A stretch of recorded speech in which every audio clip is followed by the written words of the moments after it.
Is about the production of a newspaper, and in particular the Daily Star. So remember, we're looking at pre-production, production, distribution, and finance as well. So how this company actually makes money. So newspapers always start off with pre-production or pre-press. So essentially that's when like reporters will go out and gather stories, conduct interviews, and then they'll bring them back to a meeting with the editor. So the editor is like the boss of the newspaper, and he decides which stories go into the paper and which are most important, so which would go on the front cover. So an editor is often guided by a newspaper's what's called political view. So newspapers are either normally in support of the government or go against the government.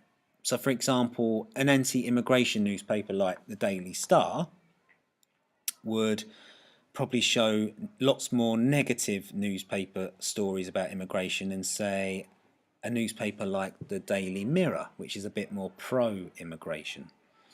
Okay, so a lot of the stories that they choose are depending on their political views. So once that's been agreed, it goes into what's called copy. So the final copy is approved by the editor and it's sent to the printers for printing and folding. So this is done on a daily basis, so the deadlines are always particularly tight. So it gets sent off for printing. And then it's distributed in a way that I suppose you can imagine how it's distributed. In vans, they're loaded up, they're sent off to newsagents and shops, ready for the morning for sale on the next day. With regards to finance, so newspapers actually don't make a lot of money from selling their newspapers. Right? This newspaper, for example, is only like 20p.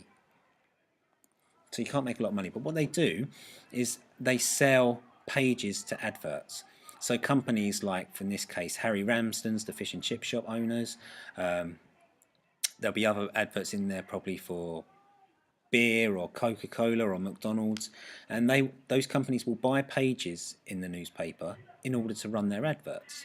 So that's how newspapers make a lot of their money, through advertising and selling adverts. They also get more people to buy their newspapers by giving away free stuff as well. So if they're giving away free onion rings, for example, or free football pullouts, then hopefully more people will buy the paper and give them more money. Sometimes some newspapers give away more exciting stuff like holidays or Alton Towers tickets. Okay, so there you go. There's all the information you need.